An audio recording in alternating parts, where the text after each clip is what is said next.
De retour sur le vidéoblog de Xingba, votre vidéoblog consacré à la médecine chinoise, l'acupuncture, le qigong et la posturologie énergétique. Comme je le disais dans une vidéo précédente, il faut penser à l'énergétique chinoise dans un contexte temporel, son contexte temporel. Lorsque vous allez voir votre acupuncteur, votre professeur de qigong pour la première fois, il faut que vous ayez en tête le fait que la personne que vous êtes, que vous présentez ce jour-là, est l'accumulation des jours, des mois, des années qui se sont écoulés depuis votre naissance.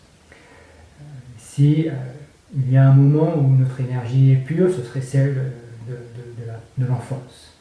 Ensuite, on va créer des tensions, on va être peut-être victime d'une certaine éducation, peut-être victime de certains traumatismes, victime de certaines tendances.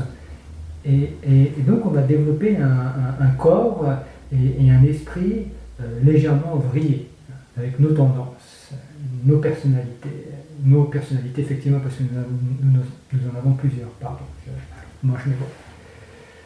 Et alors le travail de l'acupuncteur, si vous venez le voir pour un cas de migraine par exemple, ou le professeur de qigong que vous allez voir au début parce que vous sentez énormément de tension dans le cou, son boulot va être de démanteler cette construction qui s'est mise en place depuis des années. Elle ne peut pas se faire rapidement. Il peut y avoir un effet rapide, ponctuel, après la séance, et quelques jours, quelques semaines après, tout va bien.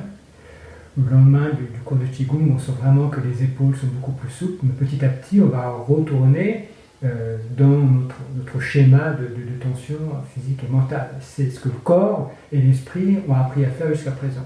Ça ne va pas être exactement la même chose qu'avant, puisque de nouveaux éléments sont entrés en jeu, une nouvelle connaissance, et le corps et l'esprit sont malléables, donc ils changent. Ceci dit, après un certain temps, il y a un retour en arrière. Et donc il va falloir répéter les séances, répéter les pratiques, de manière à donner un nouveau message constamment au corps et à l'esprit. Il faut vraiment avoir ça en ligne de mire. Il faut que je répète, il faut que je répète, il faut que je répète, c'est la seule manière pour vraiment changer la direction des choses. Je vois encore souvent des patients qui, après 2 ou 3 séances, ou 2 ou 3 mois de pratique, s'ils viennent pour le qigong, s'attendent à ce qu'il y ait des changements radicaux. Mais ils oublient le fait que la nature ne change pas rapidement.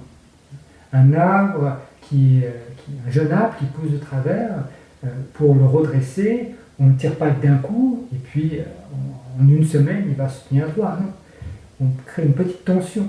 On attache une corde, on tire, on plante un bâton, et puis on a cette tension constante, ce qui fait qu'il grandit avec une nouvelle tension. Puis après quelques mois, on va tirer un peu plus la corde. Il va continuer à grandir. Après quelques mois, on tire un peu plus la corde, il va continuer à grandir. C'est la même chose en nous. C'est exactement la même chose. C'est le développement de la nature. On ne peut pas être rapide. Il va à son rythme. Il a son rythme et ses cycles. Si vous avez vraiment ça en tête, vous êtes sur la bonne voie. Et vous pouvez vraiment tirer les bénéfices des thérapies énergétiques. C'était le vidéoblog de Xingba, votre vidéoblog consacré à la médecine chinoise, l'acupuncture, le qigong, la posturologie énergétique et votre bien-être en général.